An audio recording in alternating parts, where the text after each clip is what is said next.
Sur le test, il y a eu 2 lignes assez vite. Puis même si je le savais déjà dans le fond, le cœur m'a quand même un peu rebondi. C'était pas la COVID. J'étais quand même un peu déçue que ma vie ait tout d'un coup l'air d'un épisode de Virginie ou de whatever feuilleton miteux où ça peut être une bonne twist de plugger une grossesse au bout d'une séparation. Et mon corps a déroulé son tapis d'argent de chimie magique. La peau brillante, les épaules fières, je pouvais manger le monde avec mes yeux pleins de glitter, ma chevelure de lionne, mon appétit d'épaulard. La chair en fête, je glowais in the dark. Mais j'étais belle pour rien et pour personne. J'avais envie de disparaître dans ma tristesse, c'est bien juste mon corps qui me portait. Mon embryon et moi, on marchait ensemble, je me sentais moins seule. Je le traînais partout comme un beau foulard emprunté.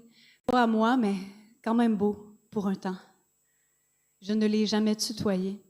Je n'ai jamais utilisé le mot bébé dans ma tête. Je n'ai pas essayé de visualiser son visage ou de l'imaginer au bras de mes enfants vivants qui sont si beaux.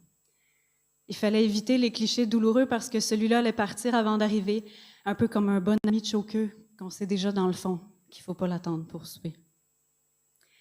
J'ai marché sur le chemin de l'avortement en serrant fort la main des sorcières. Et dans les bureaux gris de la clinique, j'ai senti dans mon dos les porte-voix et les pancartes des manifestantes. Je savais qu'elles avaient crié assez fort pour que je me tienne droite quand des femmes douces en sarrau m'ont demandé si je me sentais mal. Non, je ne me sens pas mal. Je réclame le droit pour lequel mes sœurs, mes mères et mes grands-mères se sont battues.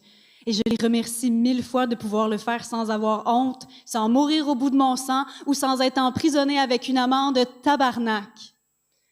Sur le chemin de l'avortement, j'ai marché avec sécurité et paix d'esprit et je m'en suis drapée comme d'une jolie armure empruntée dont j'espère très fort qu'elle n'est pas belle juste pour un temps.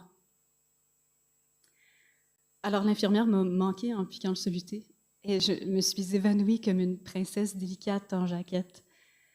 J'ai marché vers la table d'opération en murmurant un chant de guérison georgien qui date du 13e siècle. Mais je devais avoir l'air de délirer sur la morphine parce que personne n'a posé de questions pendant que l'aspirateur aspirait. Et après, je suis retournée chez moi, sans glitter dans les yeux.